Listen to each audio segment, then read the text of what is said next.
오늘 말씀 3장을 중심해서 하나님 마음이 있는 곳에 라는 제목으로 상고하겠습니다.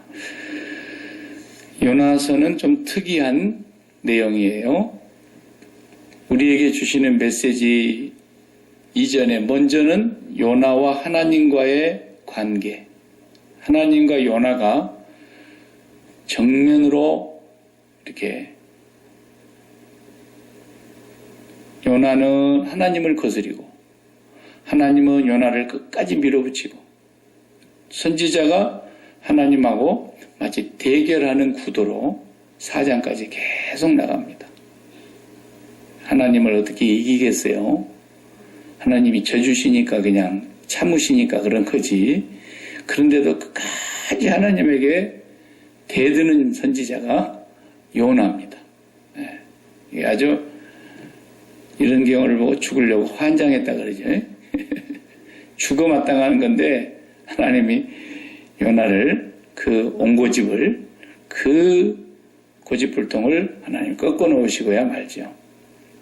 그 요나는 비둘기라는 이름을 가진 뜻이라 그랬죠. 이름의 그 뜻이. 근데 비둘기 같지를 않아요. 우리가 비둘기 그러면 좀 다른 새보다는 좀 순진하고 평화를 상징할 때 쓰고, 비둘기 그러면 온화하고 사람하고 친숙한 어떤 그런 것의 느낌인데, 이 비둘기의 이름을 가지고 있는 요나가 하나님에게 이렇게 대들 줄 몰랐어요.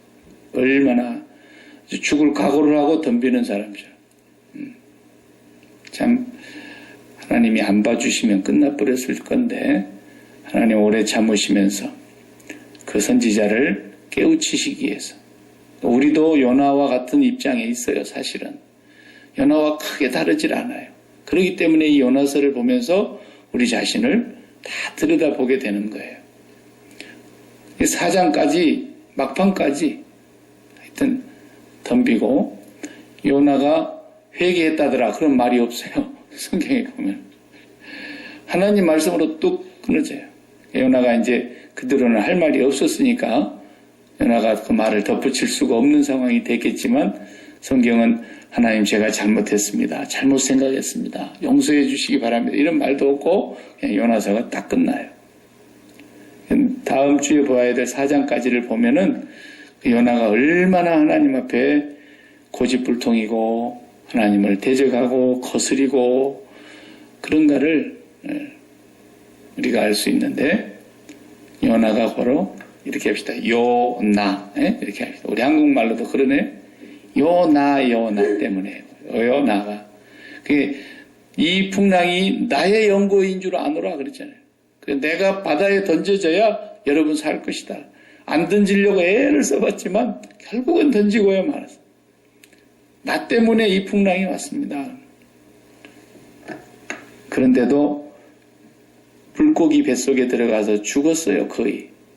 하나님이 이제 그걸 살려줬으니까 그렇죠. 어떻게 살겠습니까?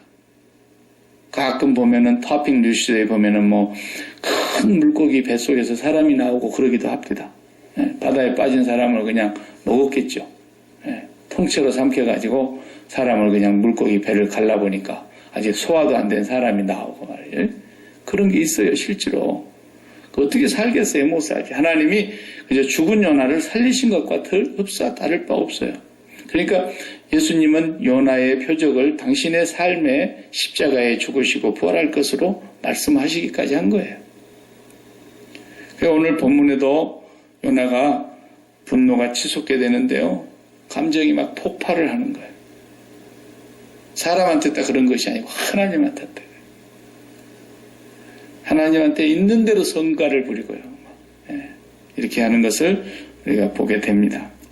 자, 요나서를 읽으면서 우리가 배워야 될 것은, 많은 교훈도 가르쳐주고 그 한 절 한 절을 보면서 여러 가지 의미를 다 새겨볼 수 있지만, 그저 전체적인 걸 보면 이미 우리가 알려진 바대로 요나의 이 속 좁은 민족주의적인 신앙, 저희는 그 이름이 생각이 안 나요.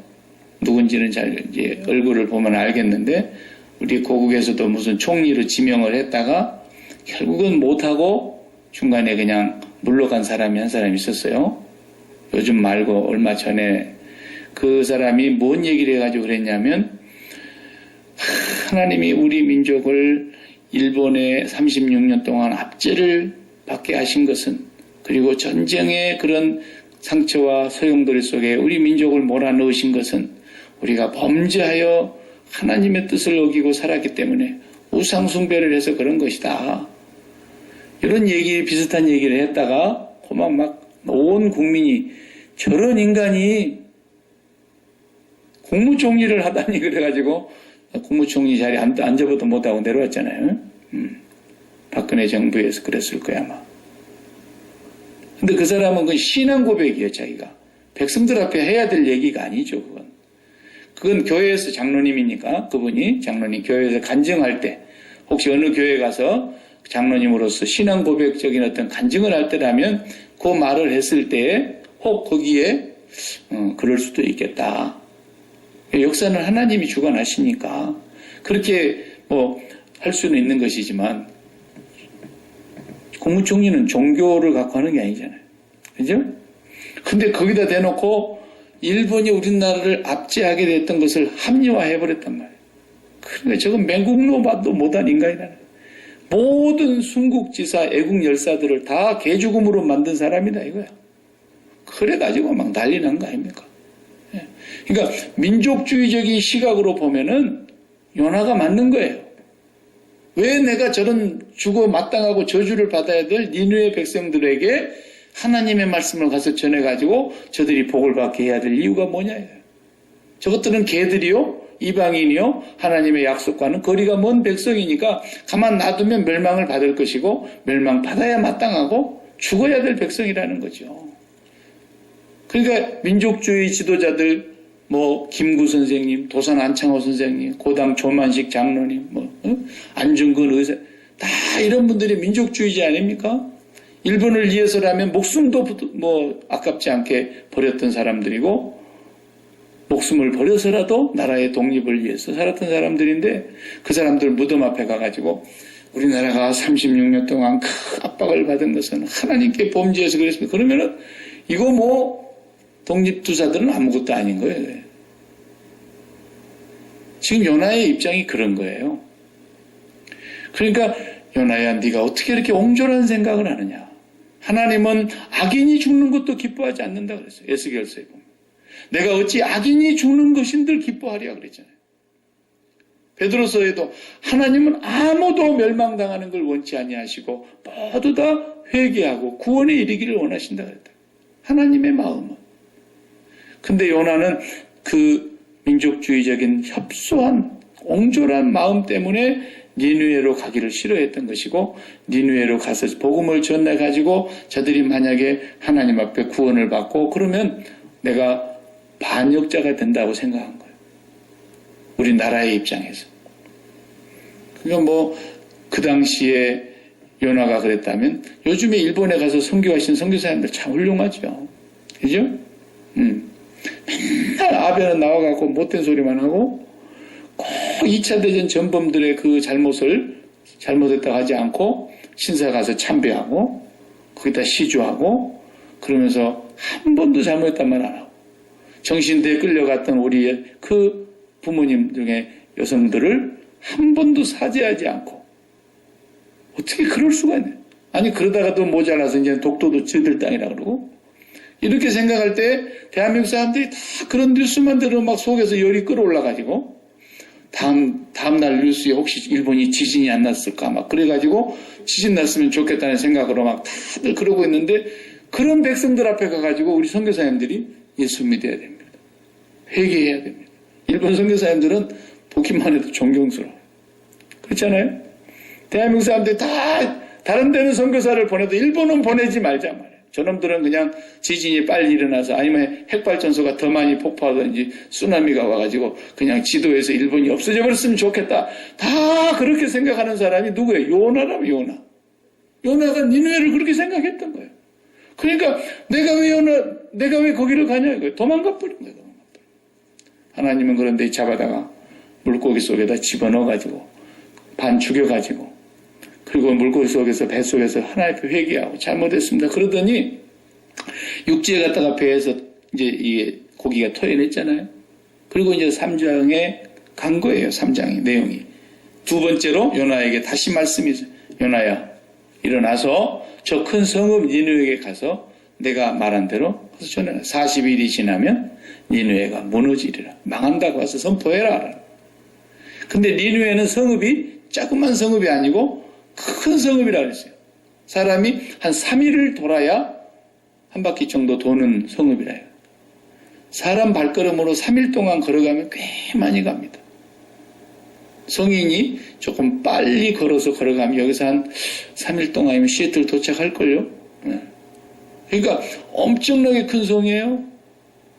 그 3일 정도 돌아다니면서 너희들은 40일이 지나면 하나님이 심판하고 이 성이 무너진다 그랬다. 회개하라는 거 아닙니까?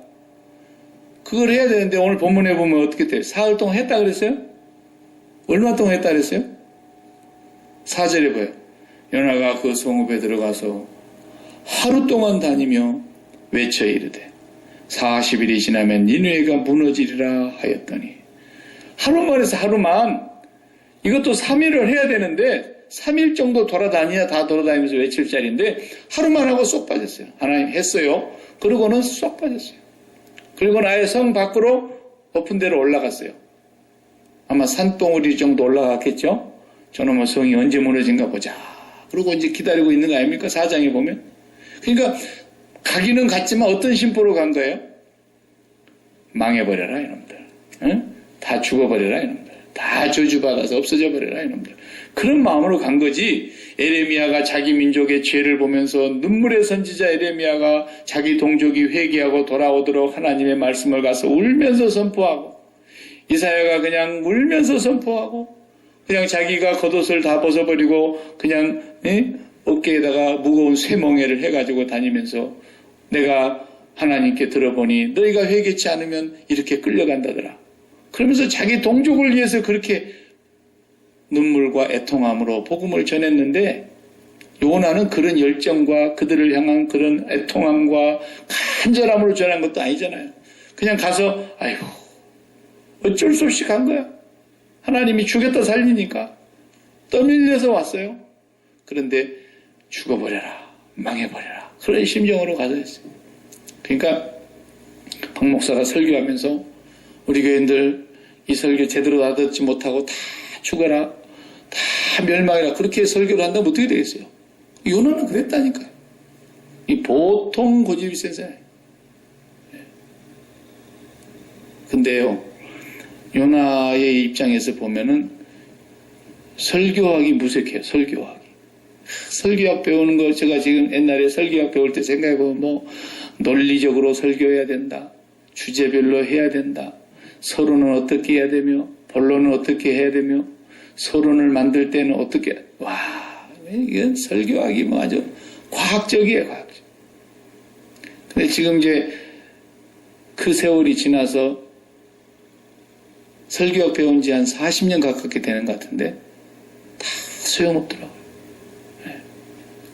사람들의 주의를 탁 끌기 위해서 시대적인 이슈를 탁 끄집어내가지고 그 중에서도 오늘 본문의 내용에 맞는 어떤 핵심적인 이슈를 탁 끌고 와가지고 사람들의 시선을 빼앗기지 않아야 된다. 맨날 이딴 소리. 다 쓸데없어요. 해보니까 다 쓸데없더라고요. 왜 그러느냐. 요나 보세요, 요나. 설교하면서 망해버려라, 이놈들. 아주 그냥 다 저주받아버려라, 이놈들. 다 죽어버려라, 이놈들. 속으로 그런 마음을 갖고 했다니까요, 진짜. 사장에 가서 자기가 실토하잖아요? 그런데 사흘 길도 아니고 그냥 하루 길만 살짝 갔다가 쏙 빠져가지고 죽기를 기다리고 있는데, 망하기를 기다리고 있는데, 성이 무너져 내리기를 기다리고 있는데, 막 지진이 오기를 바라고 있는데, 웬걸? 12만 명이 다 회개해버려요. 12만 명이. 니느베라는 발음은 본래 니느베예요. 니느베. 히브리 발음은 니느웨라고 우리가 이제 번역을 했는데 이 니느웨라는 성이 이름이 히브리 말에는 단어 하나하나가 숫자가 있다 그랬잖아요. 숫자. A 그러면 1, 뭐 B 그러면 10 이런 식으로 지정 숫자가 있어요. 히브리어는. 그러니까 그 숫자대로 니느웨라는 이름을 딱 써놓고 그 단어를 글자 하나하나 다 뽑아가지고 거기에 지정되어 있는 숫자를 합하면 신기하게도 12만 명이에요. 그러니까 니느웨가 그렇게 만들어진 성이에요. 말로도 그게 딱 맞았어요. 근데 이 니느웨 12만 명이 다 구원받아 버렸어요. 다 구원받아. 설교학적으로 설교했습니까? 목회학적으로 설교했습니까? 아니면 어떻게 했습니까? 논리적으로 했습니까? 아니에요. 베드로는 성령이 충만해가지고 오순절에 설교 한번 했는데 3,000명이 회개하고 제사함 받고 세례받고. 베드로 깜짝 놀랄 일이죠. 목사들의 로망 아닙니까? 설교 한번 했는데 300명이 회개했다 그러면 그것도 굉장한데 3,000명이래 3,000명. 근데 요나는 성령이 충만해가지고 저 백성들이 회개하고 하나님 앞에 돌아오기를 간절히 바라며 그 하나님의 마음을 자기가 담고 가서 거기서 막 외쳐서 피를 토하는 심정으로 그들에게 회개를 외친 것도 아닌데 하루길 설적하고 쏙 빠져나와가지고 저 산불랑에 가서 지금 언제 저게 무너지나 그리고 그런 마음으로 바라보고 있는데 12만 명이 다 회개했다니까요. 12만 명. 이것도요. 회개는 정말 하나님의 은혜예요. 하나님의 은혜. 설교 잘해갖고 막 회개하고 그런 게 아니에요. 성령이 역사하시고 하나님의 은혜로 회개가 이루어지는 거예요. 그렇게 자기 동족이 회개하기를 피를 토하는 심정으로 날마다 울고 다녔던 사람이 에레미야입니다. 벌거벗은 몸으로 멍에를 메고 다니면서 그 추한 모습을 하고 다니면서도 하나님이 그렇게 하라니까 나무 멍에를 메고 다녔더니 누가 뺏어갖고 꺾어버리잖아요. 그 다음에 쇠 멍에를 메고 가면서도 너희가 회개치 않으면 바벨론이 온다 말이에요. 그러면서 동족을 위해서 그렇게 애통하고 부르짖고 그렇게 열정을 가지고 복음을 전했던 이사야, 에레미야 선지자들의 설교를 듣고 회개하던가요? 한 명도 회개 안 했습니다. 설교학? 다 웃기는 얘기예요. 선교학? 선교학도 웃기는 얘기예요. 이게 선교적으로 지금 맞습니까? 선교사가 가가지고 그 동족의 아픔을 이해하고 그들의 문화를 적응하고 그러면서 그들에게 정말 하나님의 복음을 전해도 시원치 않을 판인데 망했으면 좋겠다. 이 성 다 무너져서 오늘 다 죽었으면 좋겠다. 이런 못된 마음을 가지고 이런 협소한 민족주의적인 그런 사고를 가지고 가서 살짝 전하고 나왔는데 하나님이 역사에서 동네 방네 다 회개하더니 심지어는 왕까지 그 소식을 듣고 왕복을 벗어버리고 베옷으로 갈아입고 죄의에 앉아서 회개하더라는. 그리고 왕이 명령하기를 우리만 금식이 아니라 동물도 집에서 기르는 가축도 다 물 한 모금도 주지 마라. 이런 역사가 일어났다는 겁니다. 하나님께서 회개하게 하신 거예요. 하나님. 그러니까 너희들이 가서 전해봐라마는 들어도 깨닫지를 못하고 보아도 알지 못하고 그들이 돌이켜 고침을 받을까 내가 오히려 염려하노라 그랬어요. 그 정도로 사람의 마음이 강팍해서 회개가 안 이루어진다는 거예요. 하나님의 심판만 남아있는 거죠. 회개가 이루어진다는 건 하나님의 은혜가 아직도 있다는 거예요. 회개가 이루어진다는 것은 하나님의 축복이 임한다는 것을 말하고 있어요. 요나가 지금 이렇게 간단히 설교를 한 것 같은데도 얼마나 엄청난 역사를 하나님이 일으키셨는지 몰라요. 자, 요나가 4장에서도 우리가 다시 보겠지만은요, 얼마나 하나님 앞에 못된 소리를 하는가. 4장 8절 잠깐 넘어가서 한번 보면은 4장 8절이에요. 해가 뜰 때에 하나님이 뜨거운 동풍을 예비하셨고 해는 요나의 머리에 쪼임에 요나가 혼미하여 스스로 죽기를 구하여 이르되 사는 것보다 죽는 것이 내게 나으니이다 하니라. 기도를 하는데 사는 것이 죽는 것보다도 뭐라 그래요? 못하다는 거예요. 못하다. 차라리 죽는 것이 낫다 이거예요. 죽는 것이. 하나님 앞에 그렇게 기도를 하니까 하나님이 9절에 뭐라 그러세요? 요나한테 이르시게 네가 이 박넝꿀로 말미암아 썩내는 것이 어찌 옳으냐 하시니 그가 대답하되 내가 썩내어 죽기까지 할지라도 옳으니이다 아니라 이런 경우를 우리가 실제 말로 죽으려고 환장했다는 거예요, 이거. 예? 야키마에 제일 뜨거울 때 뭐 한 110도 올라갔다 그럽시다. 110도 올라가는데 땡빛에 가서 있으면 얼마나 뜨겁겠습니까? 하나님께서 그 떼약 빛에서 요나가 그냥 곤비하여 죽을까 봐서 박넝쿨을 자라게 해가지고 잎사귀가 무성하게 돼서 그늘나무를 이렇게 만들어주니까 시원한 거 아니죠? 예? 아무리 더워도 우리 그늘나무 밑에 들어가면 시원하듯이. 그런데 하나님이 또 벌레를 이렇게 예비해 주셨다가 벌레로 갖고 박넝쿨을 확 씹어버리니까 박넝쿨이 다 시들어지면서 다시 햇볕이 막 쨍쨍 내리쬐니까 요나가 말해요.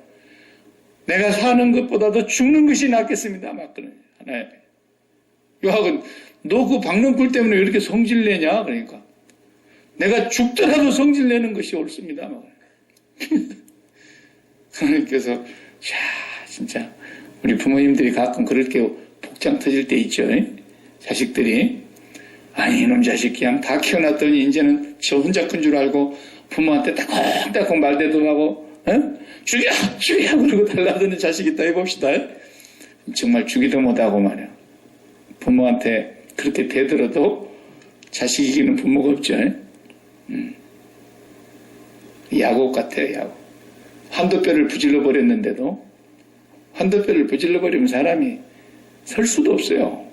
그런데도 하나님을 끝까지 안 놓고 물고 늘어지는 그런 근성. 근데 요나는 죽이려면 죽이세요. 그러고 막 달라드리는 거야, 하나님 앞에. 이거 우리에게 뭘 가르쳐 주는 겁니까? 민족주의적인 그런 협소한 생각만 갖고 살아서 안 된다. 이것도 있지만, 물론. 우리 예수 믿으면서 기분 좋게 믿어야 돼요. 예수 믿으면서 열받을 거 하나도 없고요. 하나님 섬기면서 행복하게 살아야 된다. 이 선지자처럼 이렇게 막 성질내고, 열받아가지고, 나 차라리 그냥 사는 것보다 죽는 것이 낫겠다고 하나님 앞에 덤비면서 너 이렇게 왜 화내느냐 그러니까 내가 아무리 화를 내더라도 차라리 죽는 것이 낫겠습니다. 이렇게 요나가 하는 것을 보면서 우리가 하나님의 마음을 잘 몰라서 그렇게 살게 된다는 거예요. 하나님의 마음을 잘 몰라서 별거 아닌 거 가지고 자식 때문에 우리가 화날 때도 참 많죠. 살다 보면 자식이 제일 화를 나게 해요. 또 이제 또 철들면 또 좀 잘하기도 하지만 자식 때문에 속 끓이는 사람들이 참 많습니다. 근데 왜 자식 낳아놓고 그렇게 속을 끓여야 되냐 이거예요. 우리가 처음에 자식 낳아가지고 얼마나 기뻐했습니까? 얼마나 행복했습니까? 세상에 이렇게 막 손가락 10개 다 있는 거 보고 너무 기뻐가지고 발가락 혹시 11개 붙었을까 또 세봐도 10개만 딱 달라붙어가지고 얼마나 좋아하고 애 때문에 그냥 하루 종일 시달리면서도 애 웃는 모습만 보면 그렇게 좋아하고 야 얘가 다 커가지고 애가 완전히 성숙한 한 인간이 됐는데 그 애 때문에 얼마나 성질내고 화나고 그냥 저놈의 자식이 어디서 저런 게 나왔는가 이렇게 하면은 그 왜 자식 낳는지 모르겠어요. 응? 그렇게 살면 안 된다는 거야 우리는. 요나가 하나님의 일을 하면서 하나님의 선지자가 돼가지고 죽더라도 내가 성내는 것이 합당합니다. 이렇게 감정이 폭발해가지고 하나님 앞에서 대들고 이렇게 하는 것이 얼마나 안타까운 거냐는 거죠. 우리가 살면서 가정에서 살든 일터에서 살든 자식을 키우며 살든 뭘 하든지 우리가 행복하고 기쁘게 사는 것이 하나님의 뜻입니다. 행복하게 살아야 됩니다. 현실을 보면은 마음에 안 들죠. 네. 지금도 미국 사람 절반은 기분이 안 좋을 거야. 트럼프 저런 사람이 어떻게 우리 미국의 대통령이 될 수 있단 말이냐. 계속해서 지금도 그냥 트럼프 대통령이라는 말만 TV에서 나오면 아마 채널을 돌려버린 사람들이 많을 거예요. 이제 그 사람들 4년 동안 있는 동안에 4년 동안 대통령 하는 동안에 4년 동안 기분 나쁘게 생겼어요. 캐나다로 이민 가자고 난리 법석을 펴가지고 진짜 가려고 그러는 건지 어쩌는 건지 캐나다 이민 사이트가 그냥 다운이 돼버렸다잖아요. 네. 그것도 대한민국 사람은 대한민국 뉴스 좀 들으면 채모 아모르게 때문에 또 박근혜 대통령 정부의 막 몇몇 사람들 때문에 막 얼마나 지금 100만 명이 가깝게 모였다나 어쨌다나 100만 명이 막 미쳐서 돌아가는 거예요 지금. 또 이번 주 토요일은 한 200만 명 모일 거라 그러대요. 정말 난리를 피우는 거예요 난리를. 그래서 그냥 텔레비전 틀어놓고 성질나고 텔레비전 꺼도 성질나고 막 길가에 나가도 성질나고 왜 그렇게 사냐는 거예요. 왜 그렇게. 그게 나라를 위한 것인 줄 생각하는가 봐요. 그 사람들은. 참. 예수 믿는 사람은 그러면 안 된다는 거예요. 화는 나죠. 그렇지만 그 화가 날 때 어떻게 해야 되냐는 거죠. 자식을 봐도 화가 날 때가 있는데 어떤 사건을 볼 때도 화가 날 때가 있고 어떤 현실이 내 앞에 닥쳤을 때도 내가 염려가 생기기도 하고 두려워하기도 하고 그러는 거예요. 그때 우리는 뭘 생각해야 되는가요? 하나님을 생각해야 돼요. 예수님을 생각해야 된다니까. 그것이 예수 안 믿는 사람, 하나님 없는 사람과 우리가 다른 점이에요. 하나님도 없고 예수님도 없고 성령님도 없는데 그 사람들이 그럼 화를 내지 뭐 하겠어요? 그 사람들이 날마다 그 짓거리 하지 뭐 하겠냐? 할 일이 없는데. 자기 생각으로 사는 사람들인데. 자기 판단이 옳다고 보는 사람들인데. 그러나 우리는 하나님의 자녀요. 예수 그리스도가 우리의 구주요. 성령님을 모시고 사는 사람이기 때문에 우리가 그들과 다른 것은 다 똑같지만 똑같은 상황, 똑같은 현실, 똑같은 사건 만났을 때 우리는 다른 것이 한 가지뿐이에요. 하나님을 생각하는 거예요. 예수님을 생각하는 거예요. 성령님을 의지하는 거예요. 그래서 고개를 그쪽으로 돌려야 된다. 그럼 하나님은 뭐 사람이 깎아서 앉혀놓은 우상입니까? 하나님은 생각이 있으신 분이십니다. 그분은 전능하시며 완전하신 분이십니다. 그 하나님은 우리를 향한 생각도 갖고 계신다 했잖아요. 시편 139편에서. 하나님의 생각이 어찌 그리도 많은지요. 모래알 같아서 셀 수가 없나이다 그랬어요. 그 보배로운 생각이. 하나님이 지금 이 상황에서 하나님의 생각은 무엇일까? 생각을 그쪽으로 돌리라는 거예요. 왜 트럼프 같은 사람이 대통령이 됐을까? 그것 때문에 열받아가지고 막 미국 애들도 막 나가서 길거리에서 막 소리치고 그러는 것 같은데 하나님의 백성들은 왜 하나님이 그렇게 인도하셨을까? 하나님의 마음에, 하나님의 생각에, 하나님의 뜻에 우리가 더 집중해야 된다는 거예요. 예수 믿는 사람은. 지난주에도 제가 망상에 대해서 얘기했지만 관계망상이라는 거. 응? 저 사람이 나를 쳐다보고 있어요. 그럼 한국 사람들은 그런다대요. 뭘 봐? 이러면서 괜히 시비를 걸어가지고 그냥 잘못하면 그거 깡패 같으면 큰일 나요. 응. 관계망상이에요. 사람이 쳐다볼 수도 있는 거죠. 그래도 정신적 질환이에요. 그게. 나를 쳐다보고 웃으면 내가 좋아서 그러나 이렇게 착각하는 거잖아요. 네? 관계망상. 그런가 하면요. 피해망상도 있어요. 정신질환 가운데 피해망상. 모든 것이 안 좋게 되면은 누구 때문이다라는 거예요. 이게 피해망상인데 이게 정신병입니다. 이게 정신질환이에요. 정신분석학자들 정신병원에 가면 다 이걸 진료할 때 병으로 봐요. 병으로. 정신질환으로. 주시망상. 주시망상. 나는 그냥 무심코 이렇게 설교하면서 봤어요. 근데 한 사람은 꼭 목사님이 나만 본다 그러구나. 주시망상이에요. 이것도.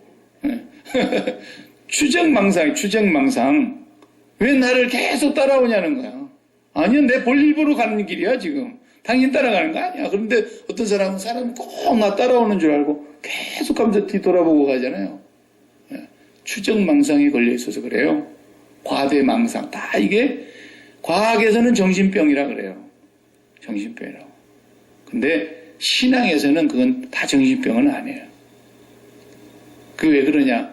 지나친 자기 탐욕이나 지나친 자기 욕심과 정욕에 의지해서 살았다거나 지나치게 남을 의식하고 살면서 그렇게 하나님을 바라보지 않는 사람들에게서 나타나는 증상들이에요. 예.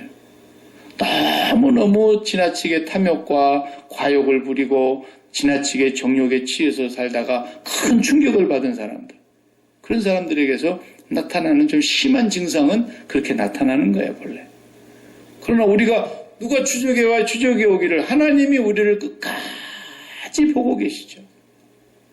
하나님은 우리가 바다 끝에 가서 새벽 날개를 치고 가 있어도 거기 계시고, 저 땅속에 음부의 자리를 펴도 하나님 거기 계시고, 하늘 높이 올라갈지라도 하나님 거기 계시고, 어디 있든지 하나님은 나를 보시고 아신다 그랬잖아요. 멀리서도 내 생각을 통촉하시고 나를 보시고 나를 아시고 나를 들으신다는 거예요. 그 믿음과 그 은혜 가운데 살아간 사람은 안정감이 있는 거예요. 그러나 그런 믿음이 없으니까 왜 날 쳐다봐? 그러면서 자기 쳐다본다고 그것이 주시망상에 걸려서 그러는 거거든요. 피해망상증에 걸려서 그러는 거거든요. 모든 걸 사회 탓을 하고 정부 탓을 하고 대통령 탓을 하고 잘된 건 전부 지 탓이라는 것이죠. 전부 피해망상증에 걸리는 거예요. 그게 다 왜 그렇습니까? 하나님과 함께하지 않기 때문에 그래요. 이 세상에서 피해망상증이 걸려야 됐다면 누가 제일로 깊이 걸려야 될 것 같아요? 이 세상에서 피해망상증에 사로잡혀야 될 것 같으면 누가 제일 피해망상증이 컸겠어요? 예수님. 예수님 뭔 잘못이 있어요? 뭔 죄가 있냐고. 그냥 사람으로서만 당해도 그저 보통 피해가 아닌데 하나님이 사람이 되셔서 오신 예수님이 당하신 그 피해는 말로 다 할 수 없는 피해를 받으셨죠. 그런데도 조금 있으면 세상에 임금이 오리니 그는 나와 관계할 것이 아무것도 없다 그랬잖아요. 빌라도를 두고 한 말이에요. 요한복음에서. 빌라도 그거 나하고 아무 관계할 게 없다는 거예요. 빌라도가 지금 사형 선고를 내리는데도. 요셉 보세요, 요셉. 요셉은 형님들이 팔았고 13년 동안 절반은 노예 생활, 절반은 옥살이 이렇게 했잖아요. 13년의 세월을. 그러면 요셉의 피해는 말로 할 수가 없어요. 아마 망상증이 있는 사람 같았으면 요셉의 피해 망상증이 나중에 어떻게 나왔겠어요?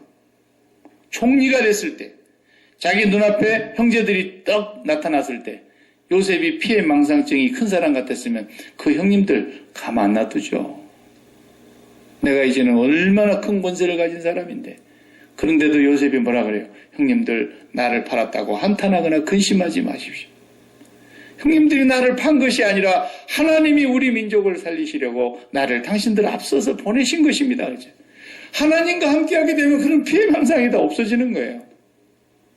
스데반이 돌로 맞아 죽어가는데 피해망상증이 있다는 같은 사람 같으면 그런 기도가 나왔겠어요? 저주를 퍼붓고 죽어야지. 하나님과 깊이 관계하고 살아가면 하나님의 마음을 알고 하나님의 생각을 알고 하나님의 뜻을 알고 하나님의 말씀을 마음에 담고 살아가면은 그런 피해망상이 있을 수가 없어요. 그런 헛된 관계망상이 이루어질 수가 없어요. 그런 추정망상이나 그런 주시망상 같은 것에 시달리질 않아요. 전부가 다 인간의 정욕과 인간의 탐욕과 인간의 생각으로 인해서 내가 모든 것을 판단하고 살다가 그런 일을 당하는 거예요.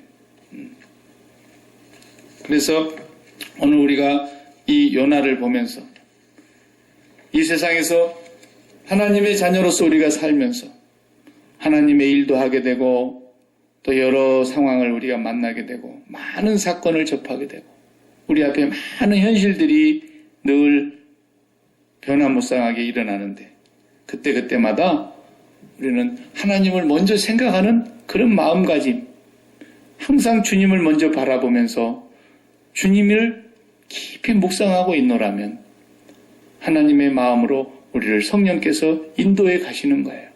인도해 가시는 거예요.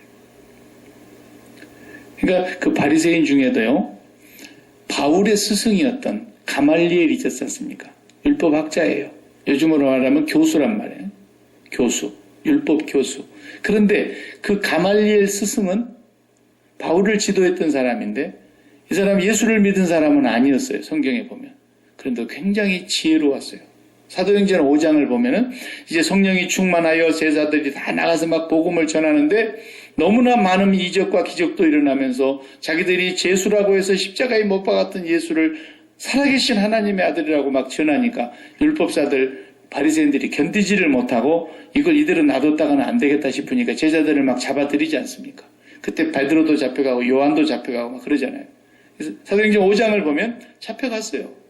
그리고 그 가말리엘 그 학자가 있는 그 장소에 갔다 이 말이에요. 그리고 바리새인들이 결론이 어떻게 납니까? 사도행전 5장에 보면 죽입시다 그랬어요. 이들을 다 죽여버립시다. 사도들을 없이 하고자 할세. 근데 거기에서 한 사람이 발언을 하죠. 사도 베드로와 요한을 밖으로 나가 있게 하고 들으면 안 되니까 자기들끼리 회의하면서 저 사람들 밖으로 잠깐 나가 있으라 그래놓고 가말리엘이 뭐라고 얘기합니까? 언젠가 우리가 역사에 봤을 때에 드나라는 사람이 나타나가지고 굉장한 일을 했을 때에 한 400명이 그를 추종했지 않느냐. 그랬는데 결국은 그 무리들이 없어졌다는 거예요. 요즘 말로 하면 그냥 쓸데없는 뭐 종말론을 얘기했다든지 그래가지고 예수님 배들 며칠 날 온다고 뭐 이런 얘기해가지고 사람들을 몰고 다니다가 뭐 나중에 불발돼가지고 다 흩어지는 것처럼 말이죠. 드다라는 사람이 나타나가지고 그랬지 않냐. 그와 마찬가지로 요 사람들의 지금 이 제자들을 두고는 말이에요. 요 사람들이 지금 여러 돌아다니는데 이것이 사람으로부터 나온 소행일 것 같으면 어떻게 되세요? 반드시 무너질 것이요. 그러나 하나님께로부터 나온 일이라면 우리가 무너뜨릴 수도 없겠고 우리가 이 일을 도리어 하나님을 대적하는 꼴이 된다. 이렇게 얘기했단 말이죠. 그 가말리엘이 상당히 똑똑한 사람이에요. 확실히. 그러니까 가말리엘의 말을 들은 그 모든 서기관들이 그 말이 맞습니다. 그리고는 제자들 다시 들어오게 해가지고 매를 때리고 몇 가지 엄한 명령을 내리고 내보내줬어요. 죽이질 않고. 네. 우리가 이 사람들이 사람으로부터 나온 소행일 것 같으면 가만 놔둬도 그냥 불 꺼질 거라는 거예요. 그러나 이걸 하나님이 붙인 성령의 불이라면 우리가 끌 수도 없겠고 우리가 하나님을 도리어 대적하는 꼴이 된다. 무슨 말입니까? 우리가 이 현실을 볼 때 이 현실이 하나님께서 하신 일이라면 어떡할 거냐는 거예요. 내게 닥친 모든 상황이, 내게 일어나는 모든 일들이, 내 자녀에게 일어나는 모든 일들이 하나님이 지금 그렇게 하고 계시는 일이라고 한다면 당신은 지금 하나님 앞에 대들고 있는 것이고 요나처럼 당신은 지금 하나님에게 싸움을 거는 거란 말이죠. 기분도 나빠지고 화도 나고 염려가 생기고 막 두려워하고 짜증나면서 거기다가 그것도 불행한 건데 하나님 앞에까지 대드는 꼴이 된다고 말이죠. 우리가 이 현실을 잘못 해석하고 잘못 받아들이고 내가 판단하게 되면 그런 일을 그런 누를 범한다라는 거예요. 요나처럼.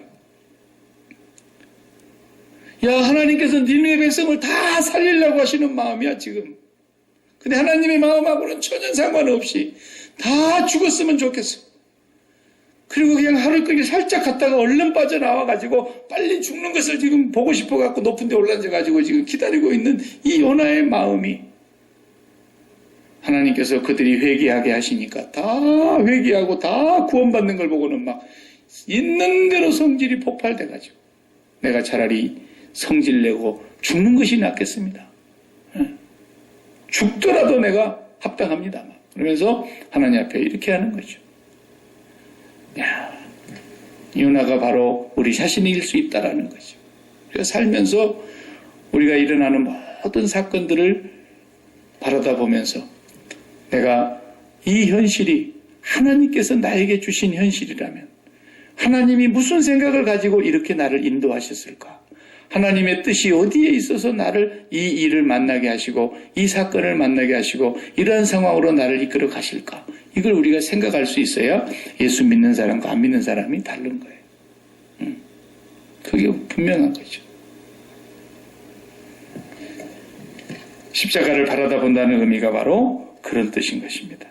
십자가를 바라보면서 그 속에서 그리스도와 함께 내가 죽은 사람이라는 걸 확인하기 때문에 내가 그리스도와 함께 죽고 그리스도와 함께 다시 살아가야 되는 사람이라고 한다면 이제는 내가 산 것이 아니라 내 안에 그리스도가 사는 삶이기 때문에 하나님이 기뻐하면 나도 기쁘고 하나님이 슬퍼하면 나도 슬프고 하나님의 희노애락에 의해서 내가 움직여야 된다는 것을 말씀하는 것입니다.